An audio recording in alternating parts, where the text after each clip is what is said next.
So let's just talk briefly for a moment about celiac disease and autoimmune. For instance, it has been shown that maternal ingestion of gluten during pregnancy will influence the rate of type 1 diabetic development in her offspring.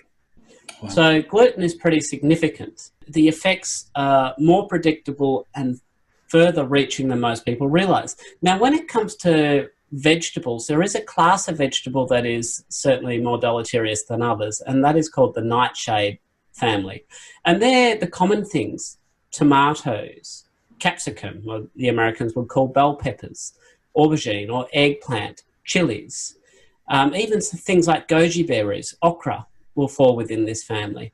And these are, in my patients, I tend to find they tend to be associated with the inflammatory joint pain. It's probably that molecular pattern that they're associated with.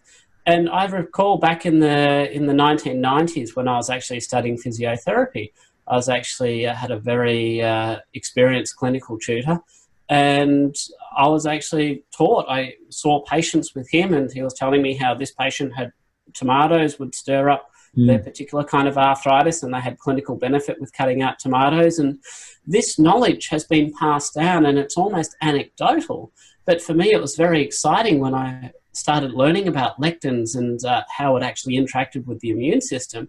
That was the very first time I could actually understand there was a relatively rigorous science behind some of the practices which clinicians have been doing literally for decades and decades, if not generations. Most people, quite honestly, within 1 week of eliminating troublesome foods, tend to report improvements. And it really depends on, I guess, what particular poison, so to coin a phrase, they have a problem with.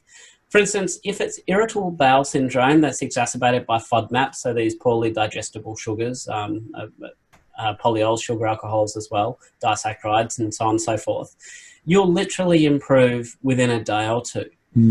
If it's a problem due to immune exacerbation, so lectins and things like that, well, the bowel inflammation will usually settle down within a matter of a couple of weeks. If it's a matter of nutrient absorption, well, not only does that require you to stop ingesting that, so that might be, the tannins or phytates, those kind of things that are binding nutrients, but then you actually need a restorative process for the nutrient levels to actually return to normal. So that can be a little bit longer. The chronic inflammation itself that is associated with the autoimmune diseases is what I consider to be most deleterious for people. And that can take months before that fully corrects itself. But depending on the symptoms, gastrointestinal symptoms will generally improve the first.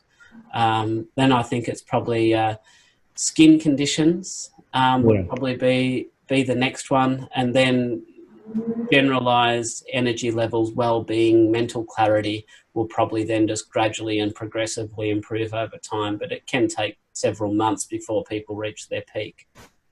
And of course, blood sugar changes very quickly. Oh, yes. So that too is literally overnight. Yeah. So the simple fact is, if you have somebody with metabolic issues such that their blood sugar is not stable, if you don't put the sugar into the system in the first place, you can literally get a dramatic improvement overnight. And in my patients who are monitoring their morning blood sugars, it generally only takes about 2 weeks before you can normalize blood sugar levels in most people. So, and that includes diabetics, so non-insulin dependent diabetics. So you can be taking medications, maybe a sulfonylurea or a metformin or something like that.